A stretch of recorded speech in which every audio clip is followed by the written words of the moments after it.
Hello guys. कैसे हैं आप लोग। ये वीडियो मैं बना रहा हूँ इस गेट 23 के एस्पिरेंट्स के लिए और उनकी क्या स्ट्रैटेजी रहनी चाहिए लास्ट ये जो जनवरी का महीना है और जो फर्स्ट वीक जो फरवरी का थोड़ा सा टाइम मिलता है उसमें। इस वीडियो को बनाने का ये पर्पस है मेरा कि मैंने इससे पहले एक वीडियो डाला था जिसमें मैंने अपने गेट का रिएक्शन वीडियो, रिजल्ट के दिन कैसा था मेरे फैमिली का रिएक्शन, वो मैंने डाला था और वो वीडियो लोगों को बहुत पसंद आई है, बहुत पसंद आया। उस वीडियो के कमेंट सेक्शन में लोगों ने मुझे बहुत कहा कि आप मतलब और भी वीडियोस बनाओ स्ट्रैटेजी के ऊपर। लेकिन मैं एक फुल टाइम यूट्यूबर नहीं हूँ, मैं एक पीएसयू में काम करता हूँ। मेरा जो सपना था पीएसयू का, वो मैं एक काम करता हूँ महारत्ना पीएसयू में। और उस ड्यूटी के ड्यूरेशन में मेरे को ज़्यादा समय नहीं मिल पाता था, इसलिए मैं वीडियो भी नहीं बना पाता था। बट आज क्योंकि अब जनवरी आ गया है, मेरे को लगा कि एक वीडियो आप लोगों के लिए ज़रूर बनाना चाहिए। इस वीडियो में जो मैंने जनवरी का महीना कवर किया है और फरवरी का महीना कवर किया, जनवरी को भी 2 पार्ट में डिवाइड किया है, जो फर्स्ट हाफ है और जो सेकेंड हाफ है। सो पहले मैं जनवरी के फर्स्ट हाफ के ऊपर जो आपका माइंडसेट रहना चाहिए, जो स्ट्रैटेजी रहनी चाहिए, वो मैं बता देता हूँ। तो जनवरी के फर्स्ट हाफ में आपको फोकस करना है उन चीज़ों पे जिस पे आपका टेक्निकल नॉलेज कैसे ग्रोथ हो सके, और आपको टेस्ट सीरीज के थ्रू ही ये करना है। आपने जो पढ़ाई की है वो दिसंबर तक कर लिया होगा, दिसंबर के बाद आप कुछ नया नहीं पढ़ सकते हो। तो जनवरी का महीना और जो फरवरी का थोड़ा बचा हुआ है, वो उस महीने में आपको सिर्फ टेस्ट सीरीज और साथ साथ रिवीजन करना, और कुछ नहीं करना है। टेस्ट सीरीज लिखने का ये पैटर्न रहेगा कि आपको रोज नहीं टेस्ट सीरीज लिखना है, आपको एक दिन लिखना है, 2 दिन का गैप, फिर एक दिन लिखना है, या फिर एट मैक्स एक दिन लिखना है, एक दिन का गैप, दूसरा लिखना है। इस टाइप से रहना चाहिए। जिस दिन आप टेस्ट सीरीज लिखेंगे, मॉर्निंग में लिखेंगे, जो आफ्टरनून में अगर शेड्यूल है आपका तो आफ्टरनून में लिखेंगे, और जो उस दिन का जो बचा हुआ टाइम है, रात का टाइम है, उस दिन आप उस टेस्ट सीरीज को एनालाइज करोगे फुल डिटेल में और उसको कंप्लीट करोगे उसी दिन के उसी दिन।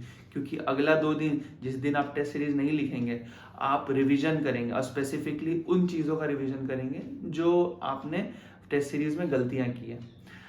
पहला 15 दिन में जो आप टेक्निकली आप जितना ज़्यादा, एक तो फर्स्ट थिंग ये है कि आपने जो अभी तक टेक्निकल नॉलेज लिया है वो आपने आई एम श्योर अच्छा लिया होगा, लेकिन उसको टेस्ट सीरीज में रिफ्लेक्ट होने में भी टाइम लगता है, क्योंकि आपने एक एक नॉलेज, एक एक सब्जेक्ट को बहुत अकेला अकेला पढ़ा है, बहुत सेपरेटली पढ़ा है। लेकिन जब टेस्ट सीरीज में एक साथ सारे क्वेश्चंस आते हैं तो माइंड कई बार डर जाता है कि यार कैसे सॉल्व करूँ मैं।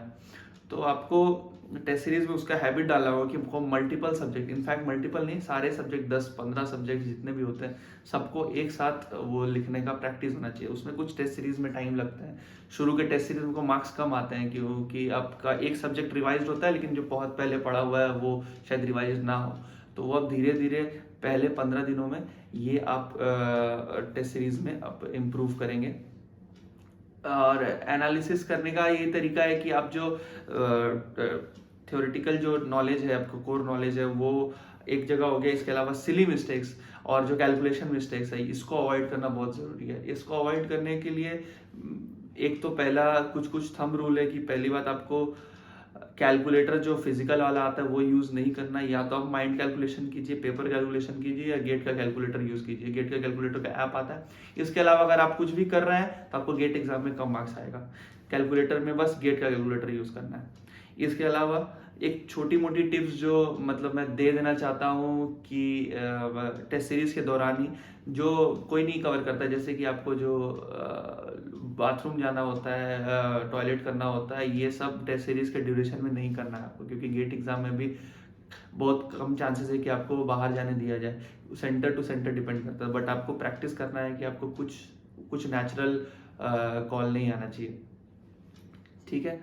और आपका ये भी ध्यान रखना है कि टेस्ट सीरीज में जो अलग अलग मार्क्स के क्वेश्चन आते हैं, जैसे कि 2 मार्क्स के, 1 मार्क्स के, और एप्टीट्यूड भी आता है।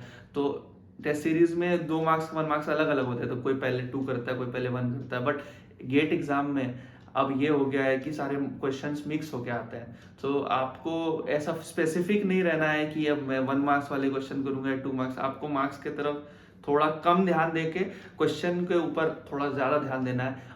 क्वेश्चन सॉल्व करते हुए ही आपको थोड़ा पता चल जाए कि हाँ भाई ये 2 मार्क्स का होगा या 1 मार्क्स का होगा, लेकिन आपको फर्क नहीं पड़ना चाहिए कितने ही मार्क्स का है।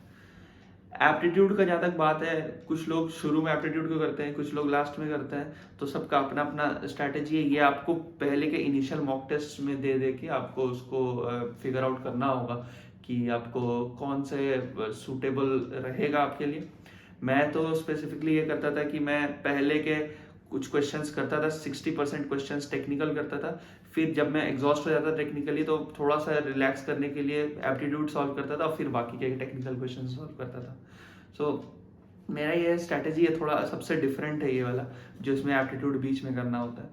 सो ये हुआ एप्टीट्यूड के ऊपर। लास्ट के 15 दिन आपको ज़्यादा से ज़्यादा कोर नॉलेज पे नहीं बट अपने माइंडसेट पे खेलना है, क्योंकि बहुत प्रैक्टिस करने के बाद भी गेट एग्जाम के दिन जो सबसे इम्पोर्टेंट होता है वो होता है माइंडसेट और हेल्थ। हेल्थ का ध्यान आपको थ्रू आउट रखना ही रखना है।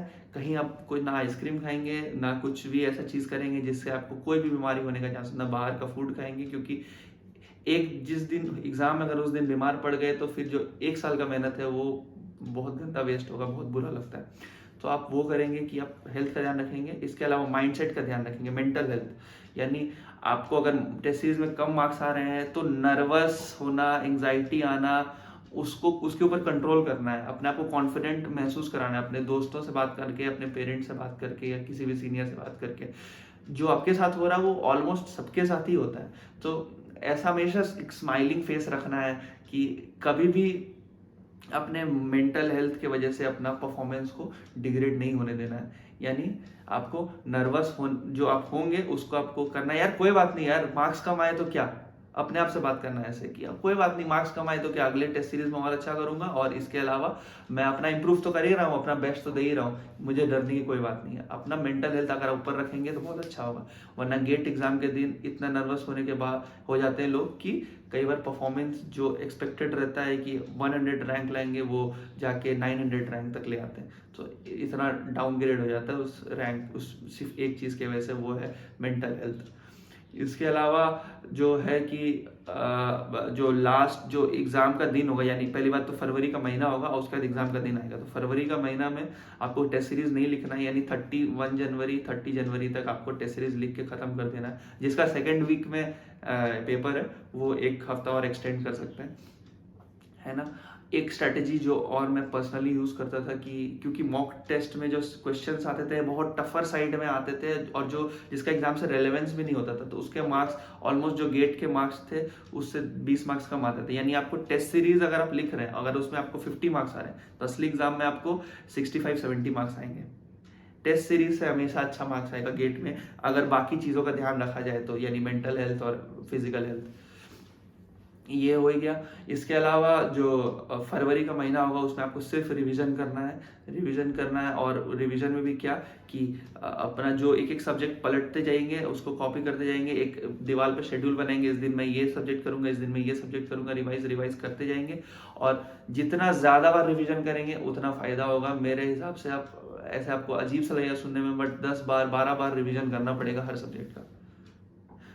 वो भी ऐसा नहीं कि एक एक चीज पढ़ रहे हैं, आप टेस्ट सीरीज देते देते आपको पता चल जाएगा कि क्या क्या चीज पूछा जा रहा है बार बार। फेज मार्जिन पूछा जा रहा है बार बार, कई बार नेटवर्क को सॉल्व करना पूछा जा रहा है बार बार, तो वो सिर्फ वही चीज को रिवाइज करेंगे बार बार। और जो जो चीज नहीं पूछा जा रहा है, कंस्ट्रक्शन हो गया, बहुत सारी चीजों का जो नहीं पूछा जाता है तो उसको नहीं पढ़ेंगे हम लोग, उसको कम रिवाइज करेंगे। ये हो गया। इसके अलावा जो एग्ज़ाम का दिन होगा उस दिन आपको कुछ बातों का ध्यान रखना है कि आपका मॉर्निंग में अगर है एग्ज़ाम तो आपको सवेरे जल्दी उठना है, रात में सोने का कोशिश करना पड़ेगा, जो कि बहुत मुश्किल होता है रात में सोना। उसके लिए ये कर सकते हैं कि आप जिस दिन एग्ज़ाम है उससे एक दिन पहले का जो डे होगा, जिस दिन आपको खाली रहना है, कुछ नहीं करना ज़्यादा, तो बहुत कम रिवीजन करना। उस वाले जो रात होगा उस दिन आपको कम सोना है, यानी मॉर्निंग में जल्दी उठना है ताकि आपका नींद बना रहे, दिन में नहीं सोना है ताकि आपका नींद बना रहे। और जिस दिन गेट एग्जाम से जस्ट एक रात पहले वो सारे नींद को कलेक्ट करके एक बार में आपको अच्छे से सोना है, नहीं तो नींद नहीं आएगा और वो बहुत प्रॉब्लमेटिक हो जाता है। कई बार मैंने भी गेट 21 जब लिखा था उसमें मेरे को नींद नहीं आया था, रात भर मैंने पूरी आधी नींद में एग्ज़ाम दिया था। तो ये आपका ध्यान रखना है। एग्ज़ाम के दिन आपको जो जाना है सेंटर पे, उस दिन आपको बहुत पॉजिटिव मूड के साथ जाना है। हो सकता है अपने पेरेंट्स के साथ जा सकते तो चले जाओ, वरना अपने दोस्तों के साथ जा सकते हैं तो भी जा सकते हैं। तो बस आपको ये रहना है कि कोई नर्वस थॉट्स नहीं आना चाहिए कि नहीं हुआ तो क्या, एटलीस्ट उस टाइम एग्ज़ाम लिख में हॉल में घुसते टाइम आपको ये ध्यान रखना है कि बहुत जल्दी मत घुस जाना एग्ज़ाम हॉल में, क्योंकि आपको जब वहाँ पे 1 घंटा वेट करना रहेगा, ना आपके पास मोबाइल रहेगा, ना कोई होगा बात करने के लिए चुपचाप, और सामने में काउंटर होगा, तो बहुत नर्वस, बहुत डिप्रेसिंग हो जाता है कई बार कि मेरे साथ क्या होगा, बहुत ओवर थिंकिंग करने लग जाते हैं। तो आप कोशिश करना जो एग्ज़ाम हॉल में घुसने का टाइम है वो जितना लेट हो सके उतना लेट में एग्ज़ाम हॉल में घुसिए, कि घुसते ही आपको लिखना शुरू करना पड़ेगा 5 मिनट या 10 मिनट के अंदर, इस टाइप से। लिखते टाइम कई बार ये होता है क्योंकि अब एग्ज़ाम हॉल है तो जो स्क्रीन आता है कंप्यूटर का, उसमें जो आपने मॉक टेस्ट दिया उससे थोड़ा सा अलग इंटरफेस होता है, यानी डायग्राम्स बड़ा बड़ा दिखने लगेगा और टाइमर बहुत जल्दी चलने लगेगा। गेट का जो वो होता है, बैकग्राउंड होता है, वो ब्लू होता है एज कम्पेयर टू बाकी जो टेस्ट सीरीज होते हैं। तो बहुत सारी चीज़ें डिफरेंस रहेगा, थोड़ा थोड़ा छोटा छोटा डिफरेंस जो आपको नर्वस कर सकता है। तो उस समय आपको यही ध्यान रखना है कि थोड़ा अपने आप को काम रखें। सिंपल बात है, अगर कुछ ना समझ में आए तो समझ लो कि अगर मेरे साथ ये हो रहा है तो ये सबके साथ ऐसा ही हो रहा होगा। तो आप इस कॉन्फिडेंस के साथ जाएं। वहाँ पे शुरू शुरू का क्वेश्चन क्योंकि नर्वस रहते हैं, फ्लो नहीं बना हुआ रहता, तो आपसे क्वेश्चन शायद ना भी बने, लेकिन आप धीरे धीरे उस क्वेश्चन को आइडेंटिफाई करें। पहले जो नहीं बन रहा उसको तुरंत स्किप करें, ऐसा क्वेश्चन को पहले आइडेंटिफाई करें जो आपने देखा हुआ है। लेट्स से फेज मार्जिन निकालना वो बहुत बार आता है, तो आपने वो निकालने वाला क्वेश्चन तुरंत बना लिया, या फिर आपने कोई नेटवर्क थ्योरी का कोई नेटवर्क सॉल्व करना आपको आता है तुरंत, तो वो देखते ही क्वेश्चन, अरे यार इसमें तो केवीएल लगाना, तुरंत सॉल्व कर दिया। जिसको आता है आपको वो तुरंत करना है। ऐसे 1-2 क्वेश्चन अगर ऐसा करते जाएंगे तो आपका फ्लो बन जाएगा, आपका कॉन्फिडेंस बनने लगेगा, फिर आपका माइंड एक्टिव हो जाएगा गेट एग्जाम की ड्यूरेशन में। और फिर जो आपका थोड़ा सा नए क्वेश्चंस भी है, थोड़ा घुमा के क्वेश्चंस है, तो वो सब में भी आप सोचने का आपका दिमाग चलने लगेगा। तो ये स्ट्रैटेजी आपको रखना है। अगर आपको एग्जाम में क्वेश्चंस नहीं बन रहा है तो एग्जाम के ड्यूरेशन में तो एटलीस्ट पैनिक मत करो। पैनिक करना है तो बाद में कर लेना, ठीक है। बस हमेशा ये याद रखना है कि मेरे कंट्रोल में जो है मैं बस वही कंट्रोल कर सकता हूँ, यानी अगर मेरे पास इतना टाइम है मैं बेस्ट इसको कैसे यूटिलाइज कर सकता हूँ। तो उसको टाइमिंग का ध्यान रखते हुए आपको उस समय एकदम काम रहना है, क्योंकि अगर उस समय आप नर्वस हो गए तब तो आपका परफॉर्मेंस खराब होगा। हाँ, बाद एग्जाम देने के बाद उसके बाद आपको लगेगा कि अरे मेरा खराब हो गया, ये हो गया, उसके आप नर्वस हो गए भी तो भी कोई फायदा नहीं, क्योंकि आपने पेपर लिख चुका है, ठीक है। लेकिन एग्जाम के ड्यूरेशन में अगर आप नर्वस नहीं होंगे तो आपका आउटपुट में से जो आना था उससे 10-15 मार्क्स एक्स्ट्रा भी आ सकता है। ये करेंगे आप लोग। एग्ज़ाम देने के बाद क्या होता है, कुछ मैं एग्ज़ाम के बाद का कुछ बता देता हूँ कि आप जब एग्ज़ाम दोगे, हो सकता है आपका अच्छा हो सकता है आपका नहीं हो, बट अगर अच्छा होता है तो आप समझ लो कि आपको हर पीएसयू से कॉल आता है। और जैसे मेरे केस में मेरे को हर पीएसयू से कॉल आया और मेरे को बहुत मोटिवेटिंग लगा, पेरेंट्स बहुत खुश होते हैं।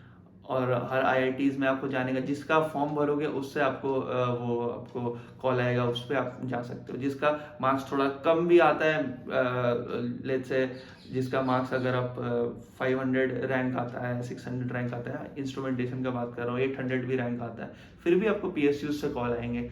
तो आपको पहले तो गेट एग्जाम अगर आप अच्छा देंगे तो आपका हर पीएसयू से कॉल भी आएगा और उसको कन्वर्ट करने के चांसेस बहुत ज़्यादा होंगे। लाइफ बहुत अच्छी हो जाती है यार गेट के बाद, है ना। इसलिए आप इस एग्ज़ाम को अच्छे से फोकस करके दो। मेरे से जो भी हेल्प चाहिए आप कमेंट सेक्शन में लिखो कि स्पेसिफिक आपको किस पार्ट में हेल्प चाहिए। मैं बहुत बड़ा यूट्यूबर तो नहीं हूँ यार, बट मैं कोशिश करता हूँ कि आप लोगों को थोड़ा बहुत मोटिवेट कर सकूँ, कि क्योंकि मैं भी 1 साल पहले उसी फेज़ में था, बट मैं सीख गया था कि कैसे हैंडल करना है। मैं आपके साथ शेयर करना चाहता था। इसके बाद अगर आप बोलोगे तो मैं और वीडियोस बनाऊंगा, वरना मैं तो अपना जॉब में लगा ही हुआ हूँ, है ना। और यहाँ पे जब पीएसयू का जॉब होता है बहुत अच्छा होता है, बहुत सारी चीज़ें जो आपका फैमिली का प्रॉब्लम होता है वो सब सॉल्व कर सकते हो आप, है ना। तो इस एक चीज़ के लिए कि आपकी फैमिली खुश रहेगी, आप खुश रहोगे एक दिन और हमेशा लाइफ के लिए, उसके लिए बस एक चीज़ करना, आपको गेट एग्जाम में अच्छा परफॉर्म करना। उसको परफॉर्म करने से के रास्ते में अगर कुछ भी आए तो वो आपको नहीं करने देना, वो आपको अवॉइड करना, वो आपको टैकल करना है। एक एग्ज़ाम अच्छे से दो और लाइफ भर आप आराम से सुख भोग सकते हो, है ना। तो इस वीडियो में इतना ही था, है ना। फिर आपसे मिलते हैं, अगर मुलाकात हुई तो आपने बताना कैसा लगा ये वीडियो, है ना। चलो, ओके, बाय।